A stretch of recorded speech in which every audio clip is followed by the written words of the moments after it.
Okay, in this video we're going to look for a belt here that's slipping. We're not sure where it's coming from, but what I'm going to do is I'm going to show you where to look, how to test, how to fix it.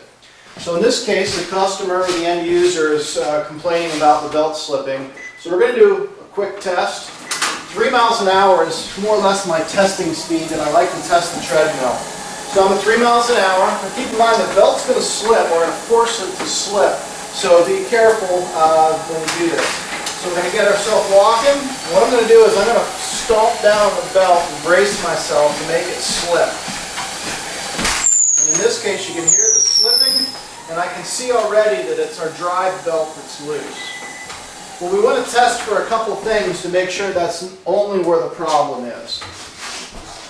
Usually when you call a manufacturer with this problem, the first thing they're going to do is tell you to tighten up the rear roller adjusting bolts. And that's a good start, but you need to know if they need tightened to begin with. The first thing we want to do is check for our walk belt tension. In this case, what I'm going to do is I'm going to take a tape measure. I'm going to take my hand and I want to lift the belt parallel to the deck. Be careful not to bow it up because it will throw our adjustment off. Lift the belt parallel to the deck, and I want to check for approximately 2 inches of deflection. Alright? So I'm at 2 inches right now. I know that my walk belt is tight and that my problem is elsewhere.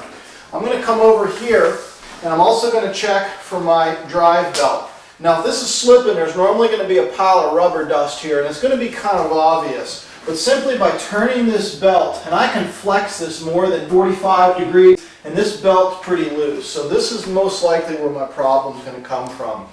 We also have one other area we want to check for. We're going to check all this at once. We want to make sure that this pulley is not separated from this front roller.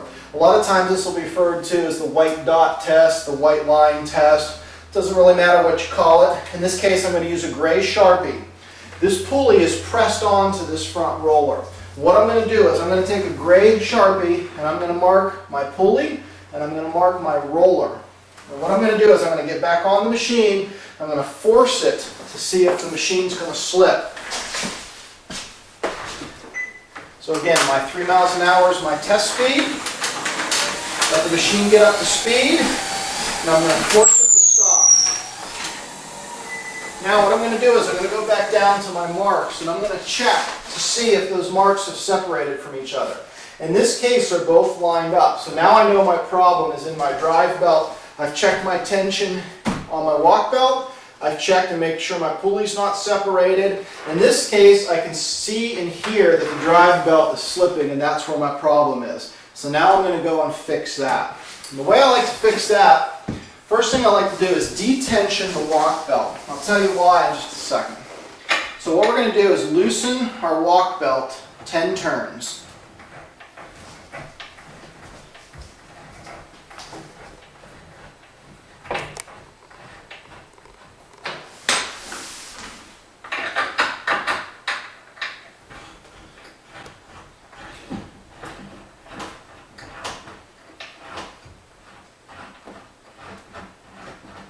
So now that I've loosened both adjusters 10 full turns, you'll see that I have a fair amount of slack in my walking belt. That's going to allow me to work with my tension up here.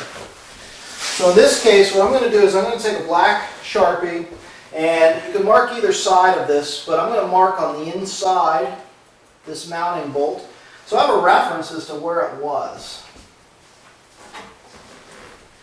And in our case, since our drive belt's what was slipping, I'm going to take and I'm going to tighten this up. At this time you're going to want to look at this belt and make sure that it's not damaged. If it's been slipping for any amount of time, it's going to chew that belt up and most likely need to be replaced. In this case, this belt's in fairly good shape. If there's dirt and debris, you're going to want to sweep that out, but in this case, that belt's in pretty good condition. So what I'm going to do is I'm going to go through and I'm going to tighten this up. Now different treadmills will have different ways of tensioning their drive motors. So you'll need to be familiar with how the motor is mounted and what its adjustment features are.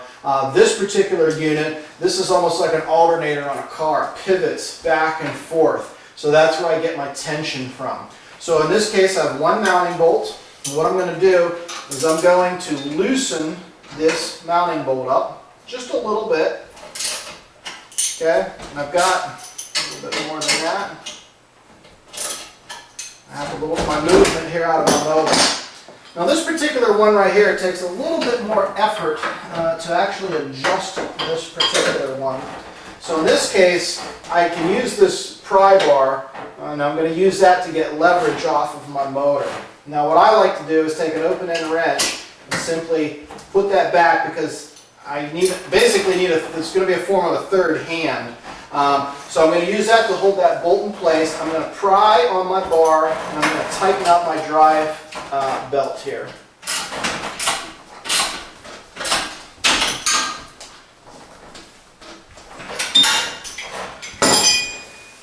Okay, so now I've got really good tension on this belt, okay, and I can feel that I'm considerably tighter. And I can bump this back a little bit. I also made my Sharpie marks, and if you look closely on each side, you can see that I've moved the motor mount past that Sharpie mark. So now the motor is actually sitting further back towards me. It's in a much tighter position. I've got pretty good adjustment here. But what I do in this particular unit is, there's where the pin for the front roller fits in, there's X amount of play in it. That's why I detension the belt back there, because when I tighten those adjusters, it's going to pull this roller back a little bit more, and it's going to give it just that little more added tension. So I'm going to go to the back.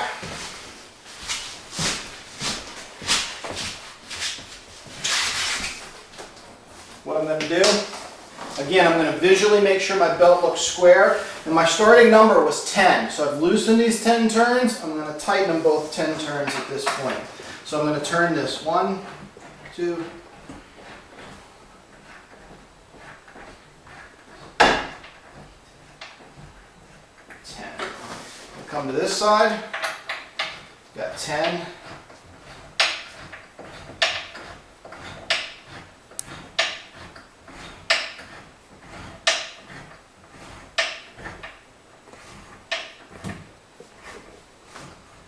Okay, I have my 10 turns. Now what I'm going to do is I'm going to use my tape measure to determine if I have the proper tension. So again, 2 inches is our number. I'm going to look for 2 inches of deflection in my belt. I have 2 inches.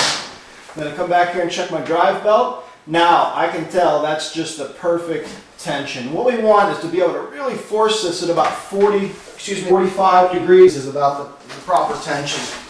So in this case, I'm going to turn my machine on. I'm going to use 3 as my speed.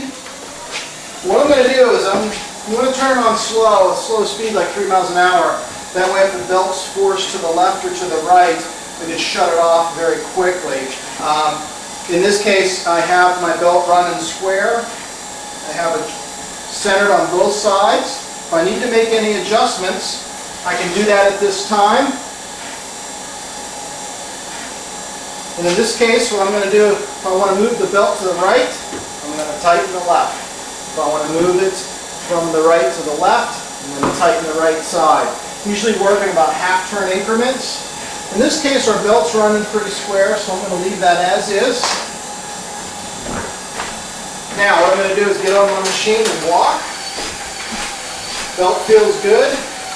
But my final test, when I first started the video, when I stomped down, you saw the machine slip. In this case, the machine should actually bog down because everything is tight. And you notice the front of the machine kind of rears up. That's because everything's tight, tension, ready to go.